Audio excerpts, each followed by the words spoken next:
قال برئيس محمد زكي إرمس برلمانتاري دم بارتي جان قرأي كود قال مضابط هذا بحث كون برئيس محمد قالك سپاس كون قال مدانه هين وقت دم بارتي طيبة تشي كارفدان واتشيا هم جورين هم جد استشان كرنا وان وزيريني هين شاوت خينن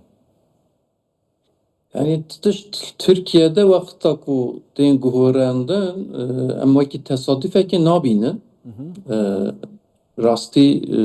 guherandın ava bixwara elbette ki hin tiştek binin beşa rojamede yani vezir dadiye nu yani em zanın yani rasti jbu ku jdadere hizmeteki ere bikitin jbu ku Türkiye'de şnikale zagone ve karu xabateki biki ere herkes dve erenini nizik bebe lebeli akın gürlek vakta ku em berê xwe didin paşê roja wî jî ne hema li ser hin doza tinê bandor kiriye li ser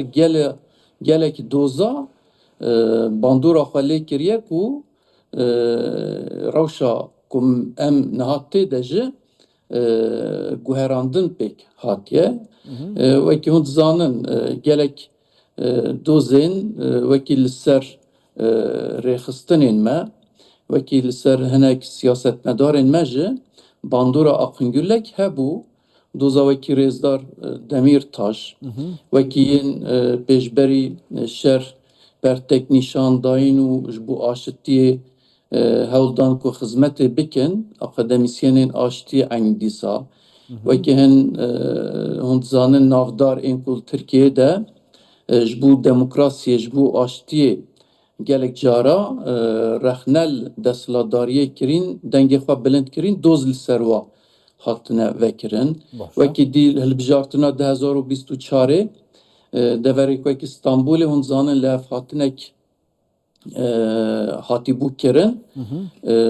pêşberî wê doz hat vekirin bi taybetî şaredarê Esenyurtê Ehmet Özer wekî dî tabii niha yên CHP ji aynı dîsa em dikarî bêjin Akingûlek bi vê peywirê hatiye xelatkirin yani em wisa dibînin tabii pêvajoya ku em tê de ya ku bi taybetî aştî derbasî pêvajoya aştî biyan jî proseyê kadê çi karîgeriyên wezîrê dadiyê nî hebin yani vî awayî be hem dijatiya hem jî dijatiya CHP jî hatiye kirin CHP hiç peywendiyek yani parlamenterên CHP bixwe peywendiyek wekirîne yek dengiyek hebit çünkü ew bêjin em dê boykot kîn yani em tabii nizane îro lijneya me lijneya giştî anavendê yê saet 11 ew jî kom bibin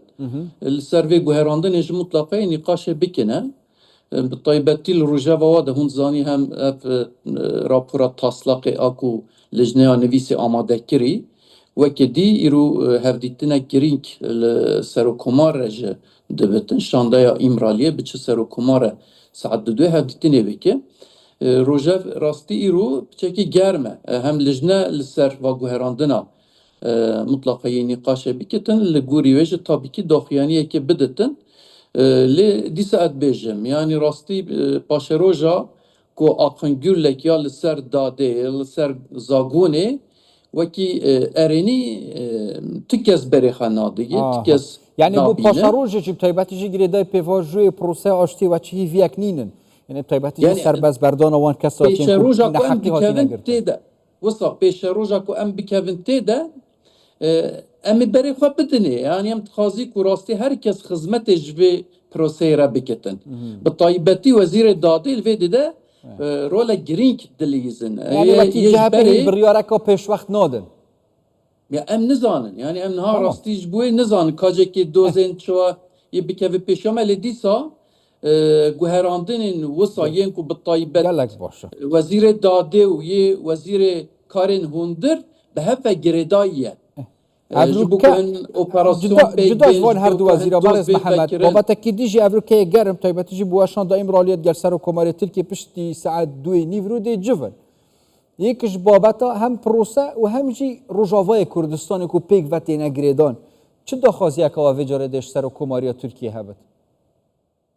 yani wisa şanda hûn zanin taslaqekî niha hatiye amadekirin لجنه نویسه آماده کریه جبو کو او تاسلاق وکی مطابقات اجدر بکوتن ام احتمال دکن کو هفتیا به رادستی کمیسیون بکرن ایرو روژه و شانده امرالیه دجا البته که او به سر و کمار هفدیتنه که بکن tabii ki rojava sereke ya ku gelê Kurd wekî rêxistanên gelê Kurd de ye rastî jî yanî he em dixwazin dewleta Tirkiye ji hêdî dijminatiyê gelê Rojavayê Kurdistanê re neketin. Wekî bi silhekê, wekî bi aştiyekê nîzîkî wê deverê bibitin. Em bêjî wekî Sûriyeyek ji berê nemimkûne pêk bêtin. Ji bo wê dijminatiya hemberî gelê Rojavayê Kurdistanê gelê Kurd xizmetê ji vê proseyê re jî naketin. Yani em niza tabii Rojava şandeya İmraliye de بس آخفتنین وزیر در و ها کانفیدان تماما دجی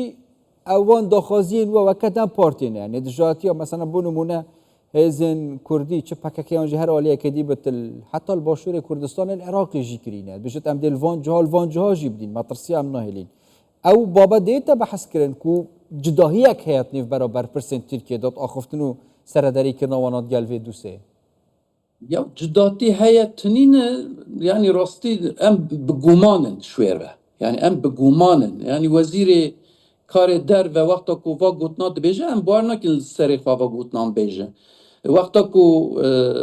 Hakan Fidan müsteşarê mîtê ji rastî ji bo silhê ti wextî gotin ji devê wî dernediket. Heman ji beriya 10 sala çi digot niha jî aynî bi wî awayî tev digere. Bi wî awayî xizmetê şer pevçûnê re mixabin dikitin. Tabii ki ev ji pirzgirêka çareser naketin. Pirzgirêkê neyên Tirkiye سربابت اکیدی کردی هیچ دخواستی که شاندش سرکوماری ترکیه وکرنا دری تایبتی جی بو کوبانه ده هبت نوا و دور پیچاب زحمت elbette niha rojeva rastî em divê bêjin rojeva gelê Kurd de bi taybetî deriyê Mürşîd Pinarê ku vebe ew alîkariya ku hatî komkirin serde gelê Kobanî bibitin. Hûn rojeva bi taybetî me de yek ji ew e ya dî yani ew daxwaziyet bername şandê de heye ji serokkomarî bikin. Ya ihtimal heye hebe. Tabii ki rojeva şandê de rojava hebe elbette ki ew ji yek xalekê bitin mutlaka. Gelek spas baris محمد زكي Ermez parlamenter dem partiyên Pawakî Rastaxûş Enqereyê gelmeda bûn spas bûye.